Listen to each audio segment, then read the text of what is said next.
उपलक्ष्य में उपस्थित आदरणीय श्रद्धानंद जी, गणेश भैया, उनके भाभी जी और इस कार्यक्रम की केंद्र देवी, कुमारी अमृता देवी और सभी सज्जनों, देखा होगा 12वीं शताब्दी में महात्मा बसवेश्वर ने काफी जब उपनयन संस्कार हो रहा था तो क्या था, अपने माता पिता को क्या सवाल किया था कि मेरा उपनयन संस्कार हो रहा है तो मेरे बहन का क्यों नहीं। अब बोलते कि सिर्फ लड़कों का उपनयन संस्कार होता है, लड़कियों का उपनयन संस्कार नहीं करते हैं।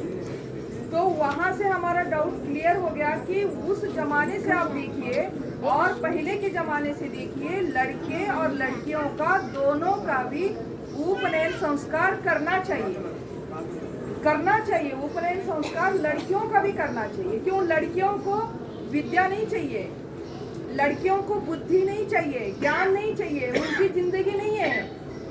तो ये उपनयन संस्कार यानी ज्ञान सीखना है, वेद पढ़ना है, यहाँ से शुरू होता है वेद पढ़ने का, शास्त्र पढ़ने का। तो अब हम ये यज्ञ करते हैं, ये यज्ञ करने का क्या मतलब है, क्यों यज्ञ करना चाहिए, ये तो आपको पता ही होगा। इससे वातावरण देखिए कितना शुद्ध हो रहा है। ये ले रहा है, ये देवता है तो जितना अग्नि देवता जितना ले रहा है उससे डबल हमें दे रहा है। अभी कितना कोरोना वायरस से कितना ऑक्सीजन की कमी पड़ गई, कितना खतरनाक वायरस आया हमारे लिए, हमारा जीना मुश्किल हो गया। तो हवन करके और शुद्ध वातावरण का निर्माण करना चाहिए, प्रत्येक नागरिक का कर्तव्य है। प्रत्येक नागरिक को ये काम करना चाहिए, सभी को करना चाहिए। ना इसमें कोई जाति है, ना कोई भेद है, ना कोई कुछ है, इसमें स्त्री पुरुष कुछ नहीं है। जब मनुष्य है ना तो यज्ञ करिए, हवन करिए, किसी भी निमित्त से करिए। बर्थडे है, अपना मैरिज डे करते हैं या ऐसे उपनयन संस्कार से करिए। जो भी हमें अवसर मिलता है उस अवसर को छोड़िए मत। कुछ खर्च नहीं है इसमें, कुछ भी खर्चा नहीं है। जो घर में मिलती है सामग्री, घी वगैरह सब रहता है, उसी से 4 लोग आते हैं, आशीर्वाद देते हैं। और आजकल आशीर्वाद की कितनी कमी पड़ गई है, लोग कितने घर में कम पड़ गए, कौन किसी को आशीर्वाद नहीं देता है। तो 4 लोग मिलेंगे तो देखिए अभी बिटिया को आशीर्वाद मिलेगा, इतने लोगों का आशीर्वाद बिटिया को मिल रहा है, कितनी बड़ी खुशी की बात है।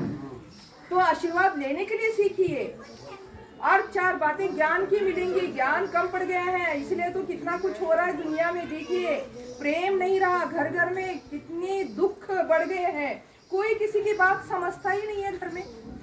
तो जब तक हमारे घर में एकता नहीं है, समाज में एकता नहीं होती, समाज में एकता नहीं है तो अपने गांव में, अपने देश में एकता नहीं रहेगी। पहले हम अपने घर को तो एकता में रखिए।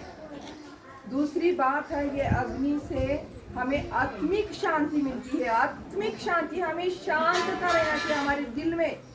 हमारा दिल कैसे रहना चाहिए, हमारी 3 बातों का हमें ध्यान रखना चाहिए। हमारे जीभ में कैसे होना चाहिए, जीभ में हमेशा शक्कर की फैक्ट्री होनी चाहिए। शक्कर, मीठी मीठी बातें हमारे मुंह से आनी चाहिए। हम सीधे साधे बोलते हैं तो भी कैसे बातें बोलते हैं, किसी ने हमको सिखाया ही नहीं है। क्यों? मम्मी पापा बहुत बिजी है, कामों में है। बच्चों को संस्कार कौन दे रहा है आजकल? किसी के पास समय नहीं है संस्कार देने के लिए, किसी के पास नहीं है। सारे लोग टेंशन में हैं, सबको कमाना, पैसा, ये वो, खेती, ये करना है, वो करना है, बिजनेस करना है।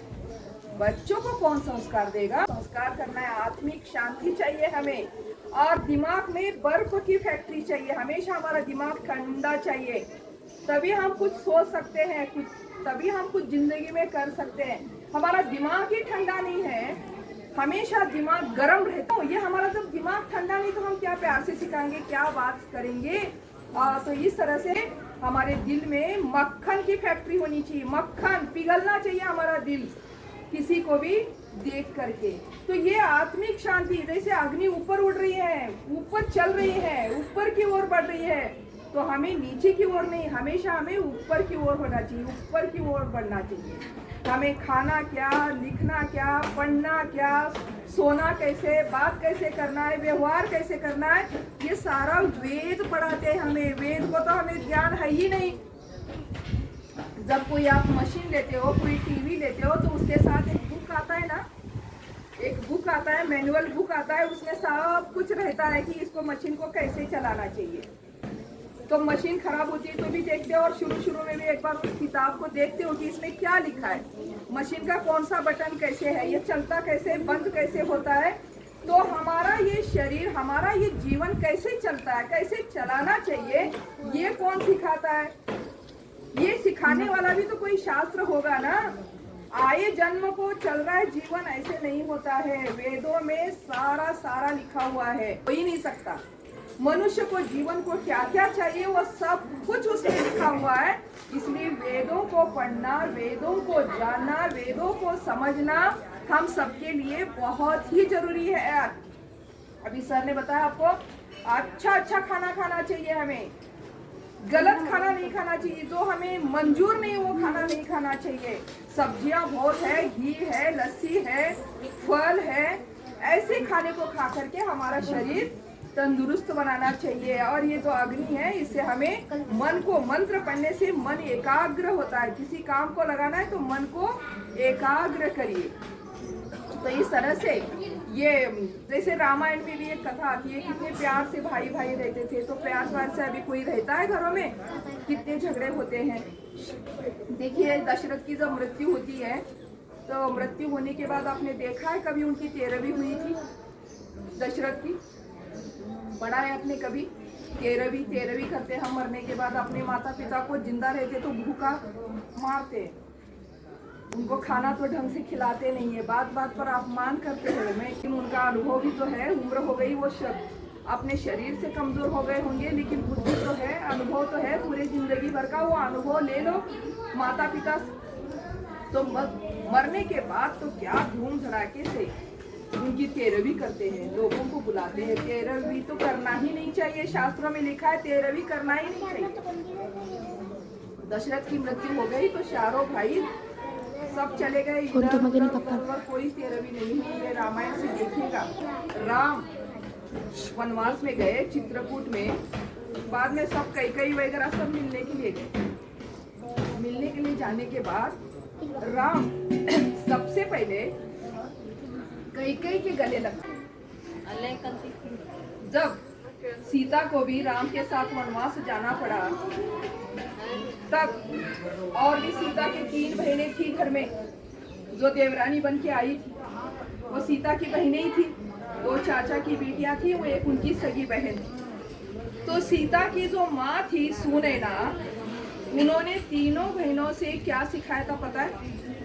सीता तो वनवास चली गई, तो घर में 3 बहनें थी, उन 3 बहनों को उन्होंने बताया कि देखो बेटिया, तुम्हारे घर में अभी वनवास चल रहा है, बुरे दिन चल रहे हैं, और जब तक ये तुम्हारे बुरे दिन खत्म नहीं होते, तब तक तुम तीनों भी बहनें हमारे घर में कदम नहीं रखना।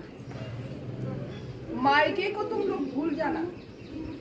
जब अच्छे दिन आएंगे तो हम खुद तुम्हें बुलाने आएंगे, चारों को भी, और हम अपने घर तुम्हें ले आएंगे।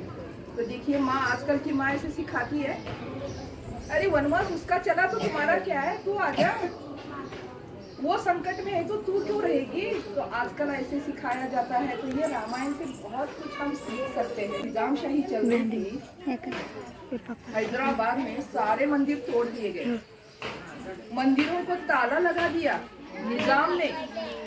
तब पता है यही आर्य समाज काम किया उस समय में। देश को आजाद करने में 99% आर्य समाजियों का हाथ है, आर्य समाजियों का। ये सारे आर्य समाजी आप लोग हैं, इसलिए हम बचे हैं, हमारा देश बचा है, अब हम अच्छे से रह रहे हैं। तो फिर सारे यहाँ के लोग हैं वो चले गए निजाम के पास ताला खोलने के लिए, मंदिरों का ताला खोलने के लिए। खेत में काम करने वाले लोग भी चले गए, वैसे के वैसे बैलों को छोड़ करके, गाय भैंसों को छोड़ करके सब भाग गए हैदराबाद ताला खुलवाने के लिए। बोलते हो ना आर्य समाजी मंदिर में नहीं जाते, कैसे नहीं जाते मंदिर में? क्यों नहीं मानते भगवान को? मानते हैं भगवान को। एक गलत फहमी है ना, वो मैं दूर करें। तो फिर चले गए हैदराबाद में, जा करके उन्होंने निजाम के साथ बदला लिया, लड़ाई लड़ी, आंदोलन किया, कितने सारे हमारे लोग मर गए, कत्ल हुआ, सब कुछ हुआ। बाद में ताले खुलवाए, इनके सामने निजाम हार गया। मंदिरों के ताले खुले तो निजाम ने पूछा आर्य समाजियों को कि तुम तो भगवान को मानते नहीं, तो मंदिरों के ताले खुलवाने के लिए आप क्यों आए? तो आर्य समाजियों ने उत्तर दिया कि हम मंदिरों को कैसे मानते नहीं, मंदिरों के देवता के हम चरित्र को मानते हैं। हमें पता है हमें भगवान नहीं है, लेकिन उसके चरित्र में तो भगवान है। उस चरित्र की पूजा करते हैं, हम राम को मानते हैं, कृष्ण को मानते हैं, उनके चरित्र को हम अपनाना चाहते हैं। हम सिर्फ भगवान का नमस्कार कर रहे हैं और हमारा चरित्र ठीक नहीं है तो उसको मतलब नहीं है। तो इस तरह से हमें अच्छे अच्छे मार्ग पर चलना है। अगर अपना जीवन उज्ज्वल करना है तो यज्ञ को मानना है, यज्ञ करते रहना है। मैंने अपने विचार बोलने को मुझे आपको संधि दी, इतना बोल के मैं अपने विचार समाप्त करती हूं।